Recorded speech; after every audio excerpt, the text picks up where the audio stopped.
मित्रांनो नमस्कार. तुम्ही पाहू शकता या ठिकाणी आपण आपल्या शेतातली जी ज्वारी आहे ती ज्वारी उपटून घेत आहोत. तर तुम्हाला मला आवर्जून या व्हिडिओच्या माध्यमातून एक गोष्ट सांगायची आहे की हे जे आपलं शेत आहे हे ऊसाचं शेत होतं. या शेतामध्ये आपण ऊस गेल्याच्या नंतर पाचट फुकून न देता त्यावर रोटावेटर केलं आणि लगेच ज्वारी शिपली. आज तुम्ही पाहू शकता की ही जी जमीन आहे ही संपूर्ण काळीची आहे आणि आपण आपल्या ज्वारी पिकाला 3 पीक पाणी दिलेले आहेत.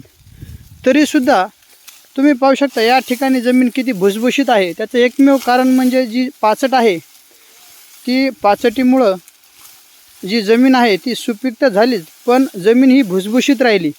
त्यामुळं अलगदपणे आपण या ठिकाणी ज्वारी उपटू शकतो. नाहीतर आपल्याला पाणी द्यालेली ज्वारी काळीच्या जमिनीवरती कापून घेतल्याशिवाय दुसरा कोणताही पर्याय नव्हता. म्हणून आपण आपल्या पिकाचे जे अवशेष आहेत ते जमिनीमध्ये शक्यतो गाडावे. त्याचा आपणास कंपोस्ट म्हणून सुद्धा उपयोग होऊ शकतो.